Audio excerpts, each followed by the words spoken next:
আজকে 12ই আগস্ট সংগঠিত ছাত্র আন্দোলনের প্রতিষ্ঠা দিবস। গত শতাব্দীর 30-এর দশকে ভারতবর্ষের মুক্তিকামী মানুষ মুক্তি আন্দোলনের ঝড় তুলেছিলেন।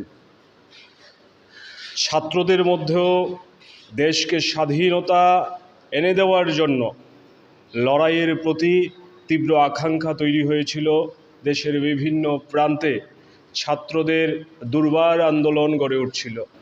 তারই ফলশ্রুতিতে মূলত সাম্রাজ্যবাদ বিরোধিতা, ফেসিবাদের বিরোধিতা এবং ভারতবর্ষের স্বাধীনতা অর্জনের জন্য 1936 সালের 12ই আগস্ট উত্তরপ্রদেশের লখনৌ শহরে একটা সর্বভারতীয় ছাত্র সম্মেলনের মধ্য দিয়ে সারা ভারত ছাত্র ফেডারেশন প্রতিষ্ঠা হয়।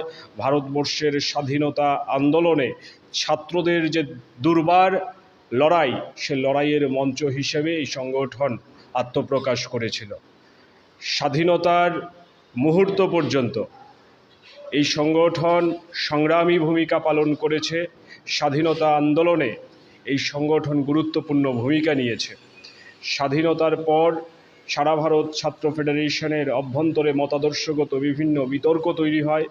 বিভিন্ন আঙ্গিকে বিভিন্ন মতাদর্শের ছাত্ররা নিজেদের সংগঠন তৈরি করে এবং যে লড়াইয়ের ধীরতা নিয়ে সারা ভারত ছাত্র ফেডারেশন তৈরি হয়েছিল, সেই লড়াইকে এগিয়ে নিয়ে যাওয়ার জন্য ভারতবর্ষের সমস্ত ছাত্রের শিক্ষা, সমস্ত তরুণ যুবকের কাজ, এই দাবিগুলি নিয়ে আরও দুর্বার লড়াই গড়ে তোলার জন্য 1970 সালের 27 থেকে 30 ডিসেম্বর কেরালার তিরুবনন্তপুরমে সর্বভারতীয় সম্মেলনের মধ্য দিয়ে ভারতের ছাত্র ফেডারেশন প্রতিষ্ঠা হয়।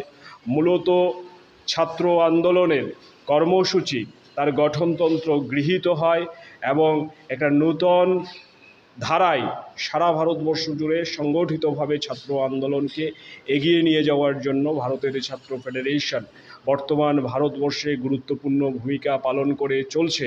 এই সংগঠনের স্বাধীনতা, গণতন্ত্র, সমাজতন্ত্রের পতাকা হাতে নিয়ে ছাত্রদের দাবি দাওয়া নিয়ে লড়াই করতে গিয়ে 2.5 শতাধিক শহীদ ছাত্র আমাদের দেশে তাদের জীবন বিলিয়ে দিয়েছেন।